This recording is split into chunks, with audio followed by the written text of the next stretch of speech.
Welcome to Innovation Rebels, the podcast where we shatter conventional thinking and challenge the status quo in pursuit of groundbreaking business ideas and transformative changes for humanity and the earth. Join us for exclusive insights, inspiring interviews, and behind-the-scenes stories from visionary entrepreneurs to eco-friendly tech industry pioneers who are reshaping entire sectors to impact investors. Our guests are rule breakers, risk takers, and trailblazers who have defied the odds to achieve extraordinary business success on their own terms.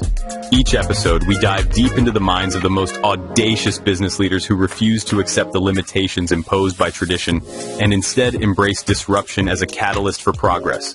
Our podcast is tailor-made for visionary entrepreneurs and forward-thinking individuals who crave unconventional wisdom and seek to revolutionize their industries. If you're tired of the same old strategies and ready to challenge the boundaries of innovation, Innovation Rebels is your platform for inspiration, insight, and empowerment. And now please welcome Swanette Kuntze, your host and guide on this journey into the uncharted territories of future thinking and innovation. Hello and welcome to my podcast, Innovation Rebels. My name is Swanette and I'm your host. Today my guest is Michael Markowski. He is a director of research for safechangeworld.com. So welcome to my show. Hey, great to be here, Swanette. Love what you're doing. I'm very happy. Thank you for inviting me to be here with you today. Yeah, I'm looking forward to come see you, on your beautiful island. Okay. Yeah, this would be amazing seeing you. Absolutely. And just to let the audience know, so we will speak today a little bit about predicting the future. And this will be like you doing this with all your wisdom and all your knowledge about mathematics and how the financial world is working. And I'm the intuitive, so let's see what the future has for us. But Michael, Okay. Please take it from here. I know that you have an amazing presentation. Please, let's start here. Share what you would like to share with us and have this conversation. Okay, thank you, Swanette. So this is Save Change World. That's my contact information, michael@michaelmarkowski.net. And so what is Save Change World? Save Change World is looking is exclusively look to help companies that either have they have products or services that either save or change the world. So make the world a better place, or make the world improve your lifespan. So all the companies listed on this site have to be doing something good for mankind. Okay, so you're not going to find I don't know. I guess I won't mention any of that right now. It's not on the top of my head. But anyway, the companies on the site we're looking for public companies that have the potential of multiplying by 10 times within 3 to 5 years, and private companies which have the potential to multiply by 100 times in 7 to 10 years, and also private emerging growth companies. These are companies in later stages. They're no longer startups. They're on their way, and they can go up 20 times in 3 to 5 years. Okay, so here they are a little better. I should have shown you that slide already, but here's the private companies on the site. You can see Got Chosen, Emotion Track, Capital Engine, and Ripples. And here's the public companies are all start with SQI down to Nutriband and Athema Healthcare here. Okay, and so these companies are all covered every week. Okay, these companies are every week. They're covered on Markowski on the Market every Saturday morning at 11:30 a.m. Eastern Time in the United States. You can go in, and what I do is I cover all the events and the data that are occurring throughout the world and world economies and the markets. Like, for instance, last week, or this just past week, I covered the right movement, the political right movement moving into Europe, to give you an example. last week in my event last week. I look at the S&P 500 bottom forecast based upon the rate of inflation. And inflation is very bad for the stock market based upon my research. And of course, I have my picks. I cover my picks that have 10 times upside the public companies, any updates for those, and the private companies 100 times increases. So that's every Saturday morning at 11:30 a.m. Eastern in the United States. So here's what the site specialty is that provides research. I've done research on the digital companies and actual companies that we've identified and they're listed on the site that you can invest in. But here's a little better look. Now what happened is that these companies, I did my research on these companies, and I found that the $10,000 invested in the seed rounds of these four companies by 2017 increased from 16 million to $200 million. So one would have made probably close to $400 million on $40,000 on these companies if you put their money in the seed round. And it wasn't that long. It didn't have that long to wait. You see, this is 8 years. I mean, it's 2008, so that's 9 years. This one's only 5 years. And the reason why I put this up here and have both of these up is people believe, people have no idea that how much money can be made in short periods of time through this, what's going on with the digital economy. Okay. So I did the work on these companies, and that enabled me to develop the common denominators that I've used to now to find 4 more companies, new ones. And I'm saying if you invested $10,000 in these companies at this point at 5/31/24, they're all investable right now. That $10,000 I'm projecting will go to 588,000 in this one, all the way down to this one, which is $233,000. Okay. So, but here, look what it goes out. By the way, I found that these companies, all these companies all had the potential. All these companies had the potential to get to 100 billion valuations. That's where they got to 10. That's why they were able to grow as fast as they did. So I factored that in. So same with my companies. They have the ones I found, they have that kind of potential. So $10,000 by 2033 could be range from 23 million to $58 million in these particular companies. Okay. This one here, Emotion Track, which is the company here at the bottom of the list here, this one right here, Emotion Track. This one has a crowdfunding that's open right now, and that's open till June 30th. And you can, if you invest, you can invest as little as $250 in this. So everybody who follows you, Swanette, can invest $250. And this is what I'm projecting by 2033. I'm projecting that this Emotion Track could go to your $250 by 2028 could go to $57,000, and by 2033, $575,000. So you want to be aware of that. And info about the opportunities I'm showing you here, you can get them at www.savechangeworld.com/deals.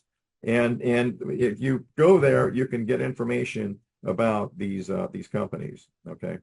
So now there's a public company. My top public company that I'm recommending is Athema Healthcare, and its symbol is GRST. It's my buy limit price on that is 0.0012. It's my first sub penny stock throughout my entire career. In other words, in 47 years, I've never recommended a stock at a price below 1 penny a share. Okay. Here's my buy limit. I'm projecting 100% increase in the share price this year by the end of the year. And then I'm projecting by I'm projecting a 250% increase. But I mean, I'm saying that, so let me emphasize this. Right now you can buy this stock at 006, which is half of the price of my limit price. At 0006, that's half of my limit price. If you just bought the stock and it goes to my limit price, and people, it's still at my limit price, you're talking 100% gain. So once it gets to the limit price, then it can go to here, which is this price here by the end of 2024, which is up 250%. And this is my valuation when I conclude my perpetual, when the company fully utilizes my recommended perpetual financing strategy. This will go up to 1,733% will be the gain on this. Now, this company is in the substance abuse treatment facilities business. And you can see here that there were 1,700 substance abuse facilities in the United States in 2022. And so here is the growth rate of the industry. The industry grew at the industry was $138 billion in 2022. It's growing to 225 billion for 2025. That's a 6.3% growth rate. And the reason why I'm so concerned about this, my number one pick, is this industry has a big problem with all of these little facilities, all these 17,000 facilities. The average facility is $8 million in revenue, and so they're scattered all about the United States. But the problem is these facilities, what they do is they abuse. Some of them abuse their participants, those who are in the facilities, and they sexually abuse them. Okay, so these people are addicted. That's why they're in here to get a treatment, and you can see here. So they're vulnerable. These are the reasons why rehab sexual assault so common.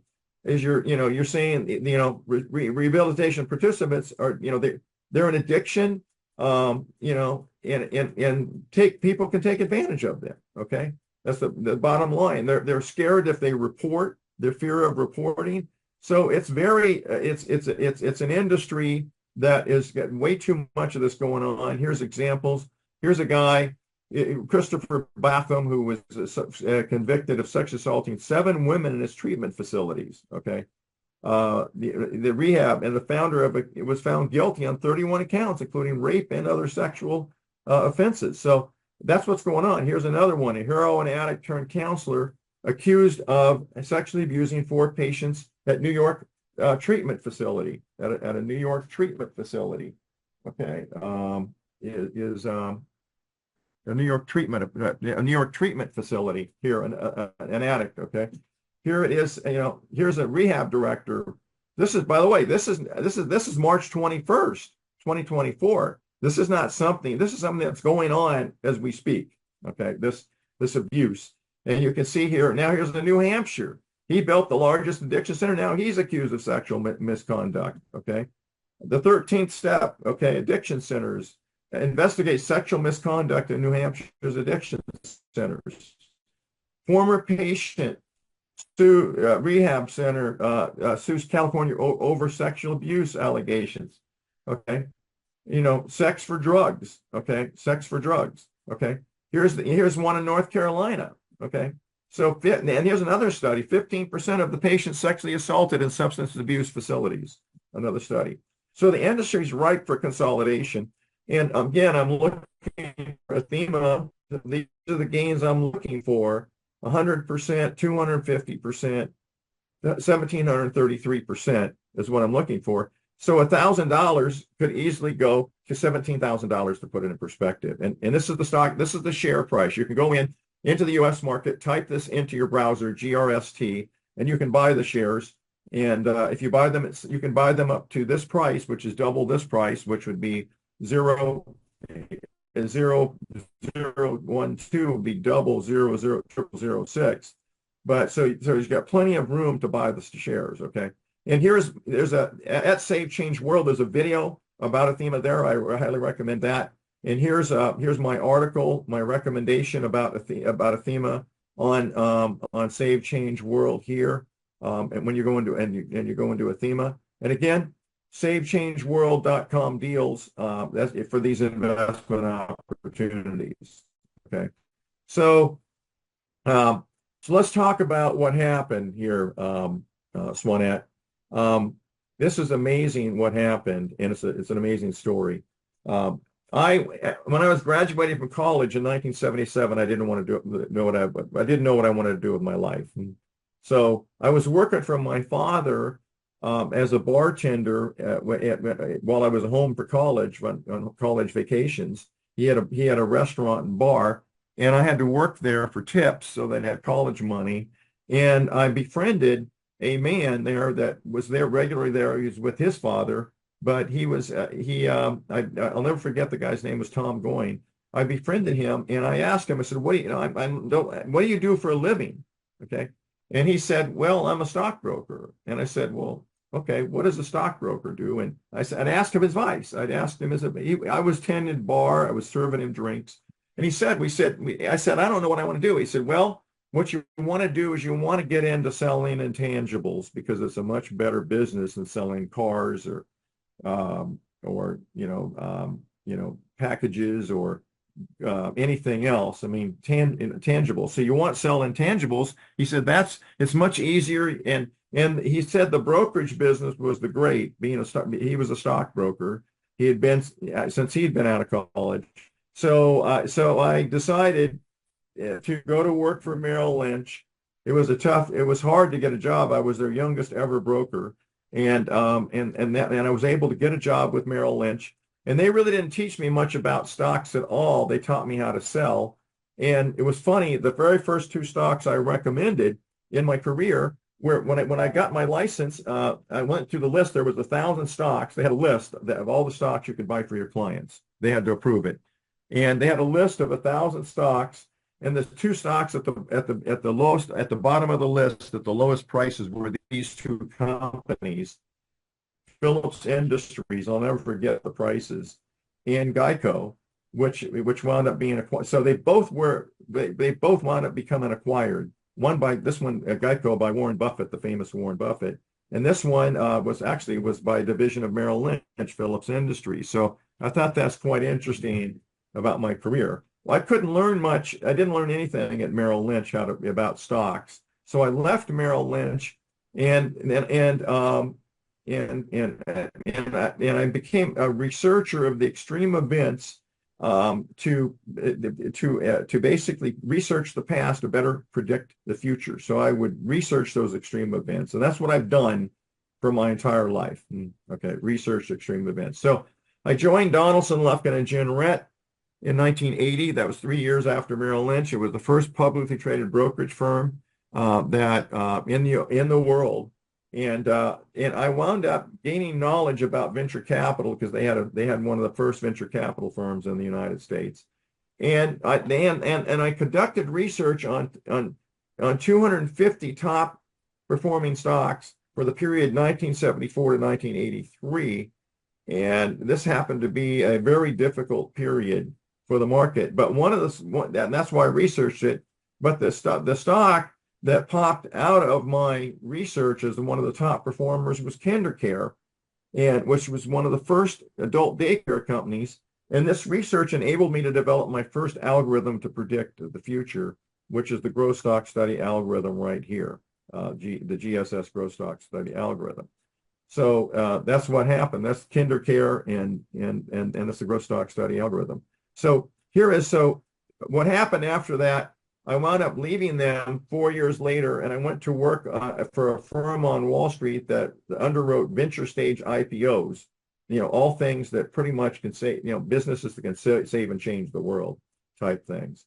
And one of the first companies I underwrote was a company called Senior Service. And I underwrote it because it was the first adult senior citizens daycare company. So you understand, KinderCare was after the post-war when mothers started working. That all came in after World War II and into the 60s and on that. And so when both parents started working, there was a huge need for child daycare. And so that's what powered that to be. And people made like 100 times their money on this KinderCare stock. It was one of the top performers in the entire market. So when this guy came to me, he said, listen, I've got the first adult daycare company for senior citizens. I said, it makes a lot of sense to me. So I did it. Okay. And so I underwrote it. I underwrote its IPO. It wound up being acquired by United Healthcare, which is the U.S.'s largest health insurance provider in United Healthcare. It's a Dow 30 stock for a 1,765% gain. That was, for my first algorithm. Okay. So what happened after that is in 2001, Enron's sudden bankruptcy changed my career. I became full-time an algorithm developer because Enron, it was the most infamous of all bankruptcies in the United States. Its share price was at near an all-time high in June of '01. Okay, it's June of '01. It had 27 Wall Street buy recommendations and no sell recommendations. Fortune magazine had named it most innovative company in America for 7 consecutive years, and it had record earnings per share. Everybody was in love with the company. Everybody was in love with the company. And so I conducted a post-mortem on Enron, and enabled me to discover a financial statement metric that would have predicted its infamous death. And so I did more back testing on that. I found that other companies had died of the exact same cause of death, including U.S. appliance manufacturer Sunbeam. And that wound up me developing the EPS algorithm to predict bankruptcies and collapses for public companies. So that enabled me to I then used it right away to predict the bankruptcy for the largest food distributor in the United States, Fleming Companies, that distributed to all the grocery stores, Target, Walmart, all of that. And it had paid dividends since 1918. Morgan Stanley raised them $600 million after I predicted their bankruptcy. And the company, sure enough, went bankrupt within 6 months after. Well, actually, it was about 9 months later or so, went bankrupt in February of 2003, I believe is what it was. So here's some of my companies. Here's some of my bankruptcy predictions, all media verifiable. Okay, bankruptcy predictions that I made over the years of big companies that were seemingly blue chips. And what happened then is in 2007, I used this algorithm to predict the collapses of the 5 brokers, which were the cause. It'd be Lehman, Bear Stearns. So I predicted all this in 2007. So Enron and Lehman both went bankrupt, had the same problem. Okay. And here's my article that I wrote on it. In September of '07, I wrote this article and I said, I believe that there will be a day of reckoning. It will be sooner rather than later, and that day will be ugly for the 5 largest brokers. So I had no idea that these brokers are going to take down the whole global economy and cause the 2008 Great Recession, which they did. Okay. Now, that's all great for my predictions, but Swanette, this is my most important research here is on these companies in this table. Okay. Because, again, this is my most important research, because with this research, and that's the one thing takeaway I want everybody to get from this podcast, is the digital economy is providing unbelievable opportunities for you to make a lot of money very quickly. And so you can see the $25,000 in the seed rounds here went to $40 million to $500 million, and within 5 to 9 years. And this is a good example of why. This is the gross margins for Airbnb versus Marriott. Airbnb is now the largest lodging company in the world. It's bigger than Marriott, and look at the gross margins it has. Okay, it doesn't even own a bed. Okay, Airbnb doesn't own a bed and has no capital. Look at its capital expenditures are nominal compared to Marriott's. Look at this. Marriott's got 5 times more capital, 4 or 5 times more capital expenditure issue every year than Airbnb. Okay, so it's a much more profitable.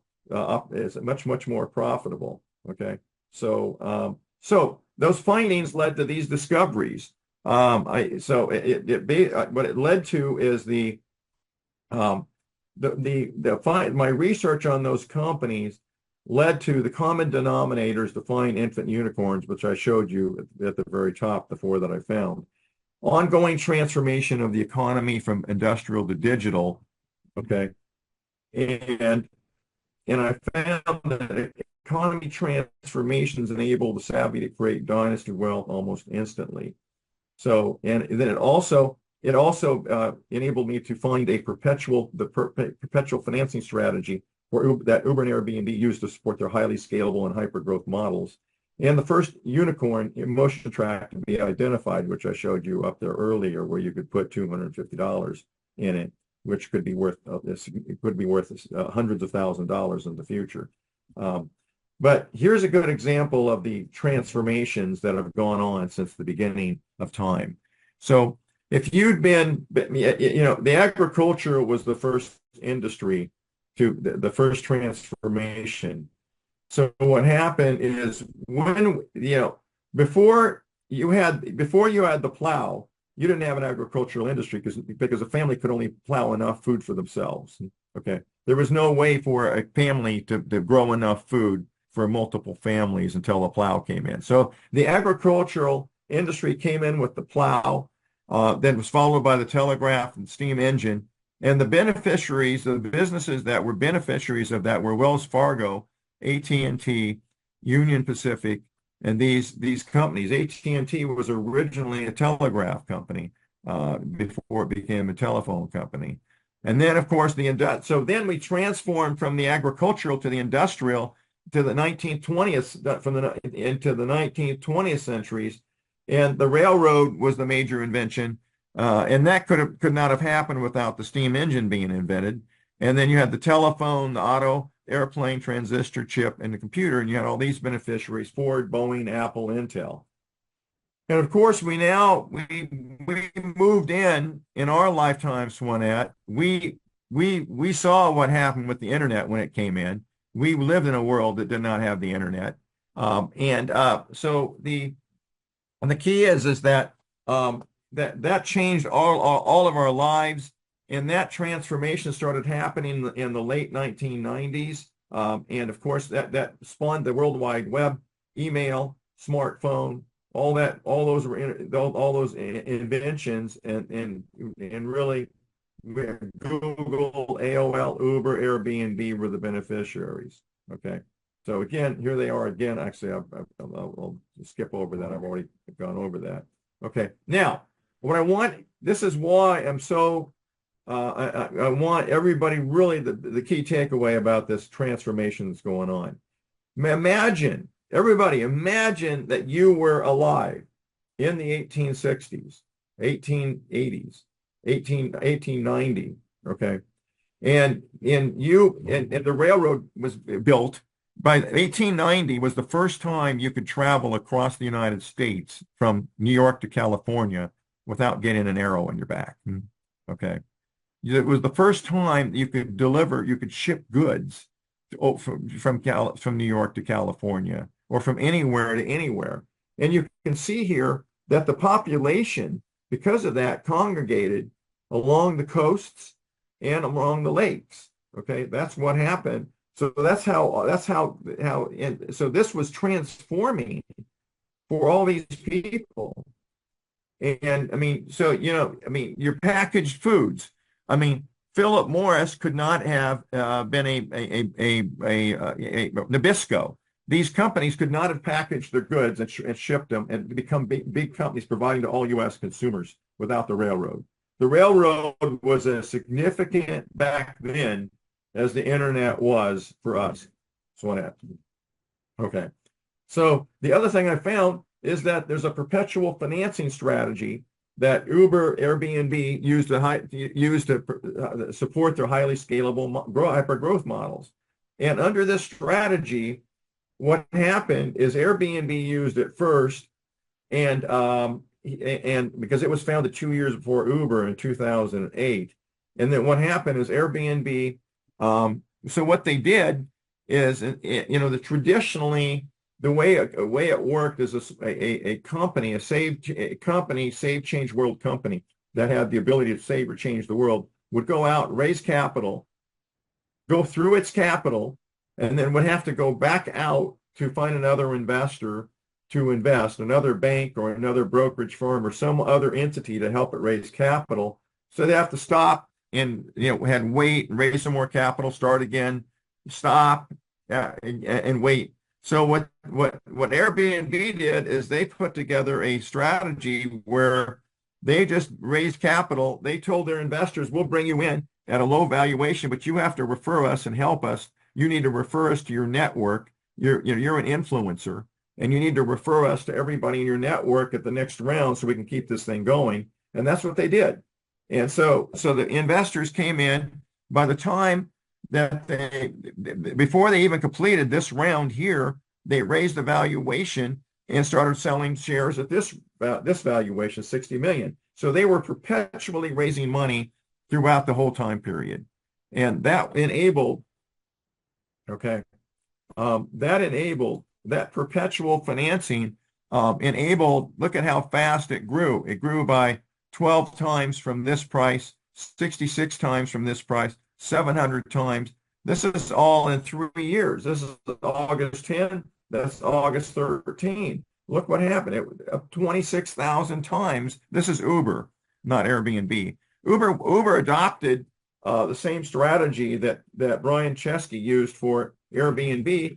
And not only they adopt it, but he was one of their seed round investors. So I can't say this for certain, but my hunch is that the same investors in Airbnb, they were the same investors in Airbnb and Uber. And if you watch the company, if you watch the famous show here in the United States called Shark Tank, you'll see actors that come on the show that made billions of dollars in Uber and Airbnb. And the reason why they did is that Uber went out and got influencers, not influencers, but actually the managers, the talent agents for the actors, got them in at these lower priced rounds, and then they would bring in the actors who had all the money, and that's how all that happened. Okay, Jeff Bezos was one in Uber seed round.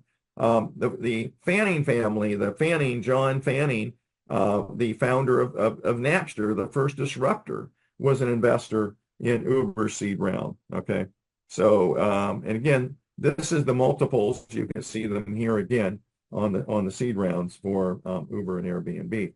So we found my first infant unicorn, which we've talked about a little. We talked about it earlier here in the podcast, but you can see here the unicorn here. You can see the rounds, the share price, the raise, the valuation, and the dilution. Okay, you can see the dilution here, all in here. But the point is, here's the valuations. Emotion Track used the perpetual financing rounds, and you can see 5.7 million, 13.4, 22, and we're now raising capital in this round. So we're following the same strategy for Emotion Track that Uber and Airbnb followed.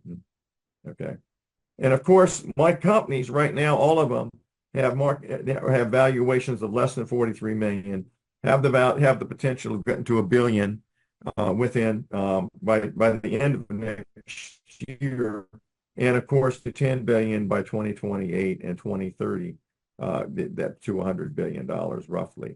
Okay, and here's the multiple. So if you can invest, you're talking about gains here of 58 times just in it by 2025.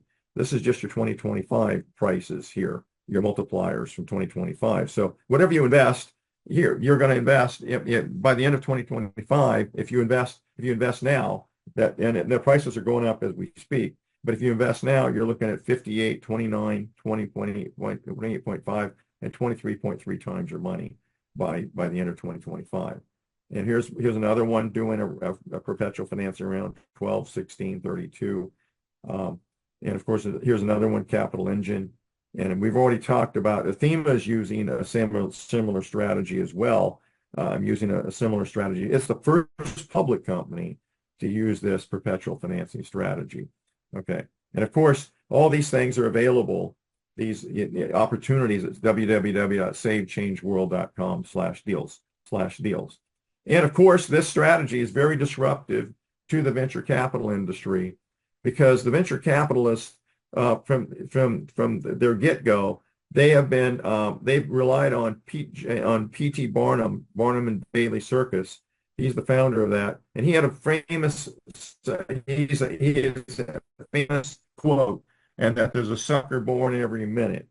And the VCs rely on that because these are the top 5 VC firms in the world. So if a VC comes in to the first round, they're hoping and praying that another VC will come in and finance the company at the next higher valuation, next higher valuation, next higher, and next higher. So they're reliant. They will be disrupted, and the the industry will look completely different by 2030 than what it is today. Okay. The VC industry will be a fraction of its size by then. Okay.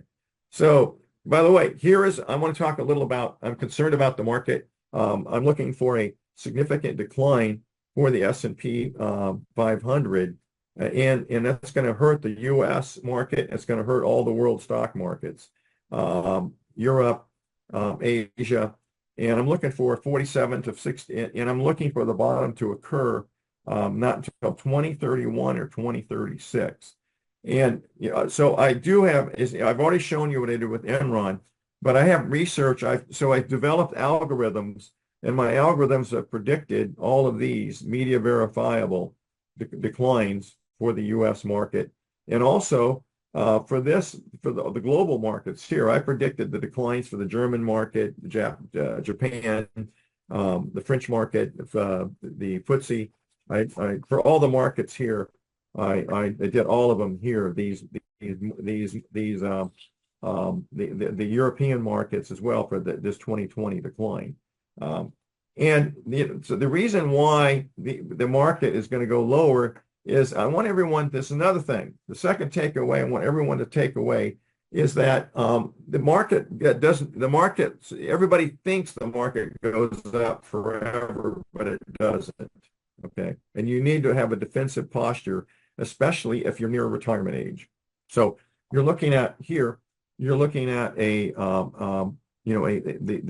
gain for the Dow Jones for the last 100 and some odd years, 1920 to 104 years, is a 2,193% gain. But during that period, okay, as you can see here, you have these down markets. You have that split into secular bulls and secular bears. So this is a secular bull for 8 years. There's one that goes down for 20 years. This one, it goes up for 17 years. Here's down for 16 years, up for 18 years, down for 9, and we're in one right now. We're in the downswing. So that's what I'm looking for. And this is a little better version of it. You can see you make huge gains during the bulls. 367, 543, 699, and 393. But during the bear markets, you give it all back. Okay, so you want to deploy a defensive strategy, and you can have. I mean, here's another look at it. Down here, 20 years down 61% for the bear, 16 years down 65%, 9 years down 47.5% for those bear markets. And of course, you can have a cyclical bull in a secular bear, which is what is underway right now in a lot of the global markets at the moment, where there's a cyclical bull going on. But this is, by the way, this is an algorithm, and talk about researching the past. This is an algorithm that I researched the S&P and the impact inflation had on it, dating back to 1871, and I was able to develop an algorithm that has outperformed the S&P for 3 centuries. And that algorithm, if you put $100 in that, it went to $1.8 million, 1.08 million versus 96,000 for the S&P. That algorithm, by following that algorithm, and I call it Alpha Centauri because it can be tell you whether you should be in or out of the market literally for 100 years. Okay, is what it can do. Okay. And of course, here's my at Save Change World. This is in the About section. You can see blue chip risks is one of the featured things. This is an article about bear markets. I mean, not an article, a video about bear markets right here. Okay. And the strategy that I'm telling all of my followers to apply is this strategy where you invest $100,000, okay, and it grows to 1.7 million, $1.745 million by taking a defensive strategy. And what you do is you sell all your blue chips, you go into cash, and you take your money and you put 50% of your money in the United States government treasuries. Those treasuries by 2033, that will appreciate with no risk to $70,000, okay? Is what that will do. So you're only risking 30% of your money to really make almost $1.65 million. And of course, what happens is you make all your money in these two categories, which are the Save Change World startups and 100x potential and the 10x potential. And there's another category there as well. But you can see here 1.6 million. This 15,000. Actually, this is 20. This is $25,000 grows to 1.6 million. There is what that is. Okay, and okay, so now why do you want to put money in new companies, and why does a new company go up in a bad market and a bad economy? The reason why is in a new market or a small market in a growing market, a small or any kind of market or economy, a small company has huge advantage over a big company. In a stagnant economy, a small company can still grow where a big company can. Okay, it's just that's just the advantage. Here's an article. Here's a study by the Oxford Club from 1945 to 2007. They found that small stocks, indicated by the dark green, outperformed big stocks after recessions significantly from 1947 to 2007. And of course, here's my bear market recommendations. I've got 4 of these bear market. These are my media verifiable, third-party media verifiable. These are recommendations that I made during the last bear market. And you can see the gains here, 128, 200%, 2,095, and 6,150% gains, okay? And again, if I'd been with you in 1928, if we'd been all here together, I would have told you to get out of the market based upon my valuations and my metrics. I've done research on that, and that's what I've done. So I would have told you to get out of the market, go into my defensive strategy, and to put some of your money into the broadcasting companies, because the TV had been discovered, had been invented. It was being shipped in 1928, and it would take many years for it to make it to all the households. But I knew there was going to be, you would have known there's a need for programming, because the radio preceded the TV, and after the radio came out, you had a huge radio programming industry. So this was an industry you could have made a fortune in, following my, a new Save Change World company. Industry is what it was back then during that 100 or so years ago. Again, here's my categories for growth. You're looking at startup 100 times in 7 to 10 years, emerging growth 20 times in 3 to 5 years, and public micro caps in 3 to 5 years.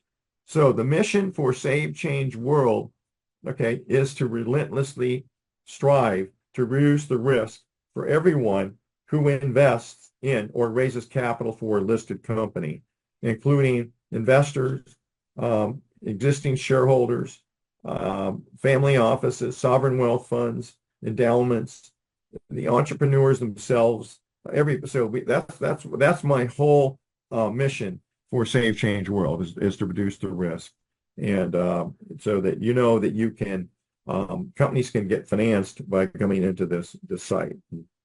And of course, here it is again. Here's my Markowski on the Market, which is every Saturday morning. You can pick that up. You can find this on Save Change World in case you don't have your phone with you right now. But anyway, that's pretty much my presentation. There's some stuff I could go over, but we're running on right now. We still have about 15 minutes left. You want to take over? Yeah, so if you can bring down your presentation, I would like to understand a little bit more who are these companies that will have this massive increase in revenue and wealth? How can you find them? What are the criteria? Well, what you need is you need large addressable markets. And let me do this. I guess the best way for me to do this is to speak and show you this right here. So I'll explain these 4 companies so you understand what I'm looking for. These 4, okay. So let's start with Emotion Track. Okay. Emotion Track has developed patented technology which reads human emotions. Okay.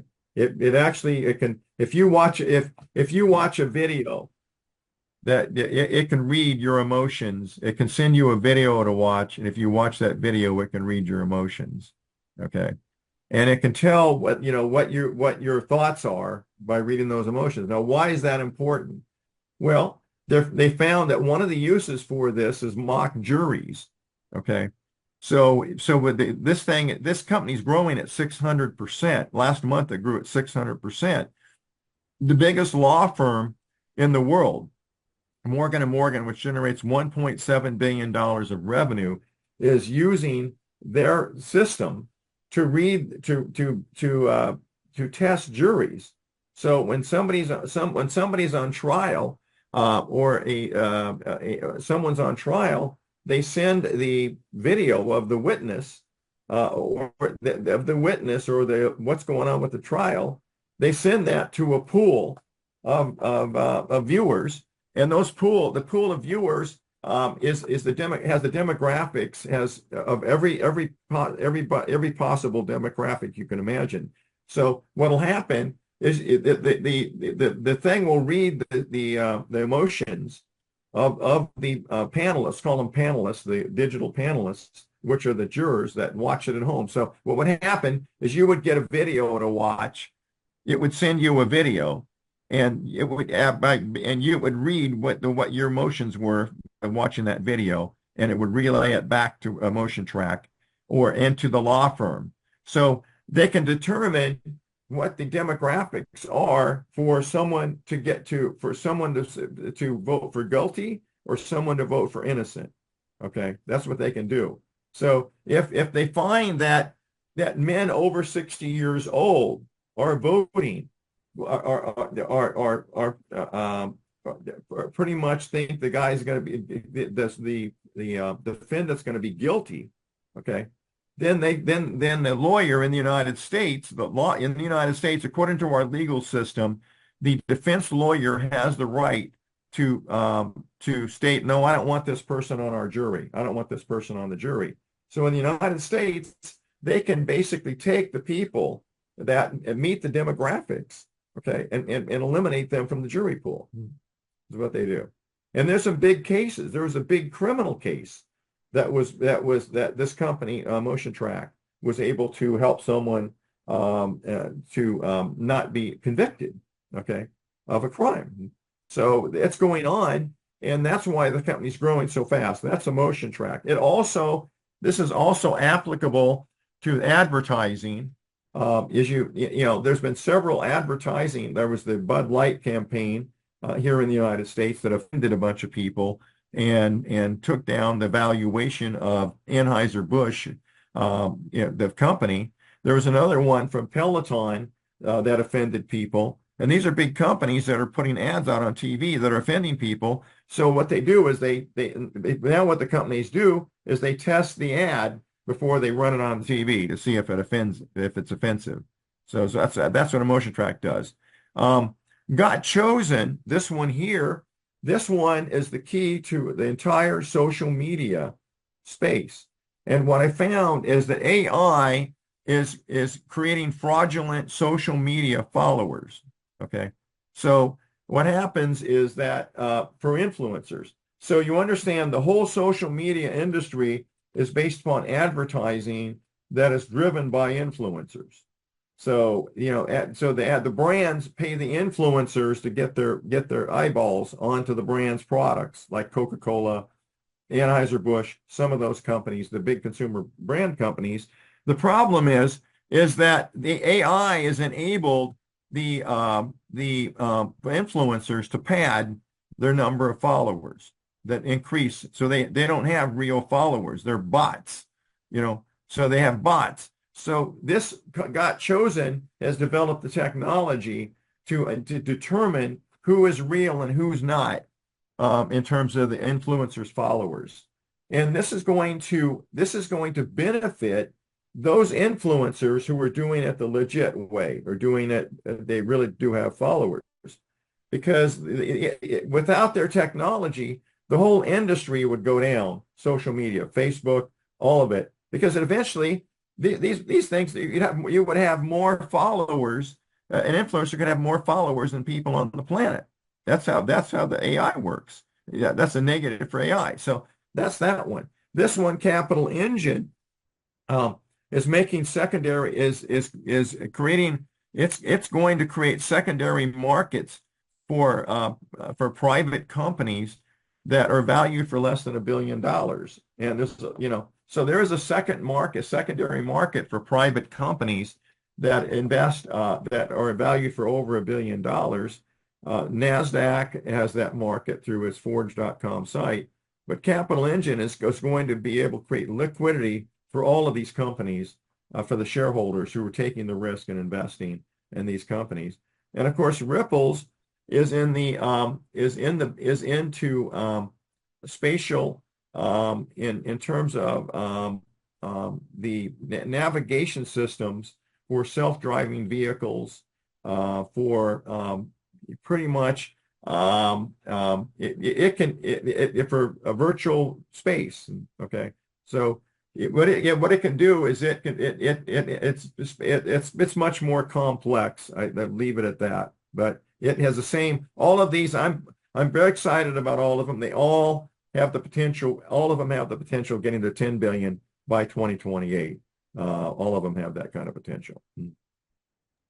So what would be other companies you're looking for? Like if now someone who is a startup or entrepreneur is listening to this amazing wisdom you're sharing and says, okay, I could be the next one. What are like the industries you're looking for, or give us a little bit more background about what would be the criteria for like a startup or entrepreneur, for example, coming your way? Well, I'll give you, and by the way, I want you to understand that most industries are not there. Okay. It's the imagination of the person who thinks about the idea that creates the industry as well. Okay. I'll give you a good example. I went to a trade show recently here in Miami. Emerge America's had a lot of startups. And one of the startups I ran across was a startup that's providing a handyman services, like a Uber app. Okay. So I would have never thought about the handyman, how big that industry was. But when you have a problem with your house, your air conditioner goes out, or you have a problem and you need help, you need somebody to help paint your house or whatever the case is. People are frustrated because you've got to call people, you've got to try to find someone, you're trying to how do I get my best price? Okay. So what they've done is they've created an app and they're using it. It's already there. And that app enables you to, when you have your air conditioner go out, you push a button on the app and it tells you all of the air conditioning repairmen, within 5 miles. The repairmen come back and say how soon can they come over to make an estimate, or how soon can they come over to fix it. So that's a good idea. Okay. That just basically that's a huge industry. Okay. It's a huge industry. So it's about but the industry would, I can't find industries. I have to find entrepreneurs who have big ideas, and I have to go through those. And that's what you can do by going to Save Change World. we'll soon have a form up there. The site right now is still under construction. Then enable you to input that in there. So if you have a good idea, you go in and you state, okay, that's a great idea. You know, that's let's run it. Let's run it by Save Change World. Okay, that's where it all starts there. Okay, can you bring down the presentation so that we can see you in full screen? Okay, cool. Yeah. Okay. Yeah. So yeah, on the one hand, there are of course the innovators, the system disruptors who really want to change the world, where there are new ideas, and also seeing like what is the next step that will come in the future. Like we have seen like the Kondratiev circle or cycle that you showed from agriculture to industrial to digital. So what is now coming next, like with artificial intelligence, quantum computing and everything? Do you think that there will be something like another huge cycle, or are we still going on with the digital one? Well, I think the quantum, we're in the digital. We're not going to get out of the digital. These cycles last for 100 years. Okay. I mean, if you look at it, the America did, I mean, it took 100 years to fully industrialize, okay, the world. Okay. From the railroad, you know, to the computer, let's call it, okay, Apple computer, Microsoft 1984. So you're talking about 100, you're talking. So we're in 100-year, we're not going to be fully digital until then, but the digital offshoot of that, AI is an offshoot of that. Okay, AI is an offshoot of that, and will spawn you know, more industries. Will spawn huge scientific breakthroughs for health and disease, and quantum computing is an offshoot of that. So I consider quantum computing to be as actually a you know an ongoing development in the digital in the transformation that's underway. And it's I'm very interested in quantum computing.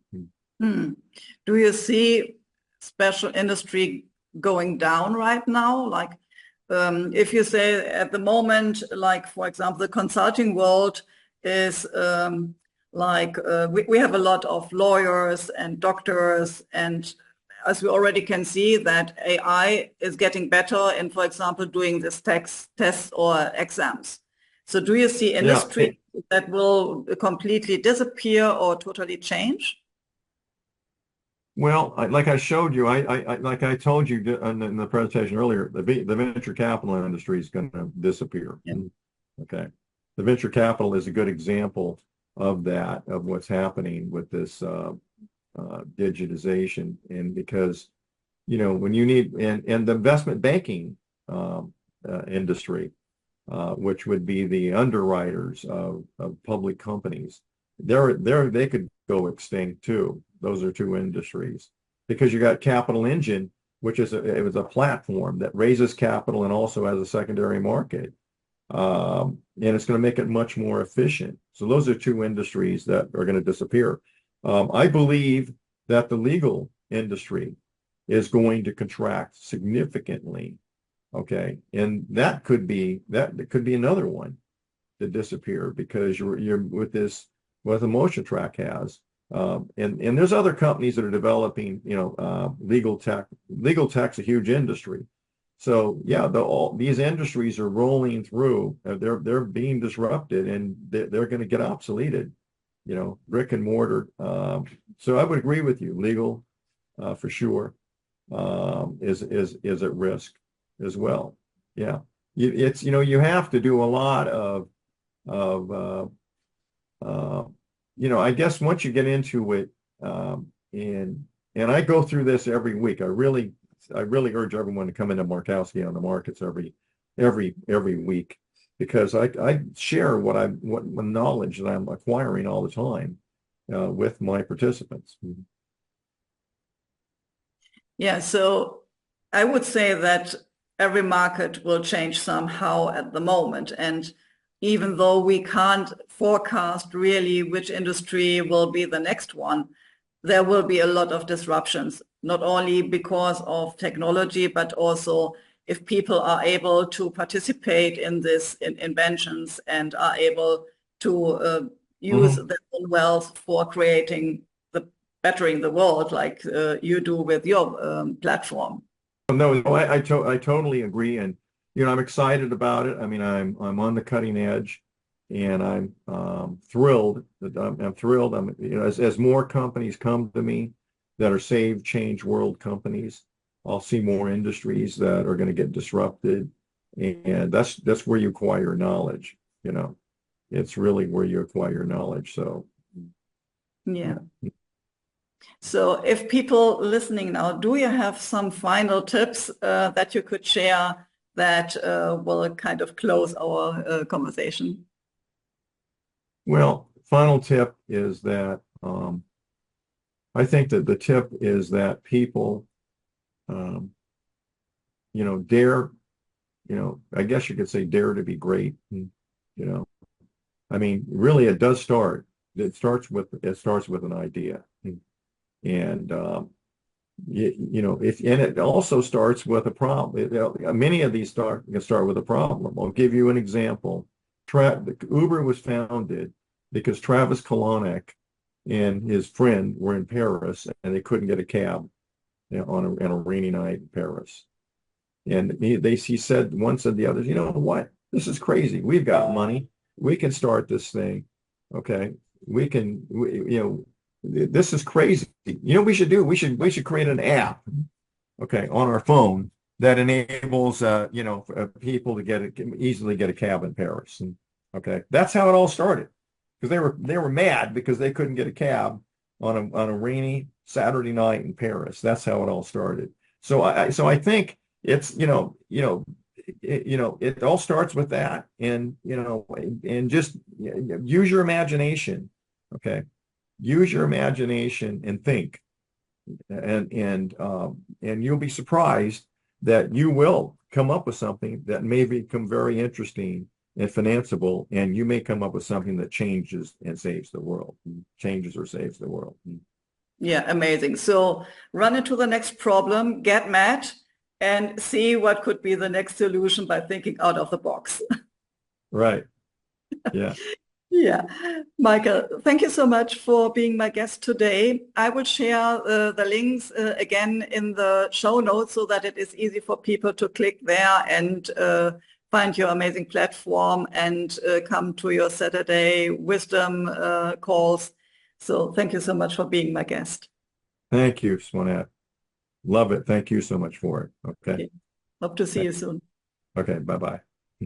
Subscribe now and be part of an amazing movement that is revolutionizing industries, protecting our planet, and is driving humanity towards a thriving and better future. Together, let's break business boundaries and ignite positive innovation. Join us today.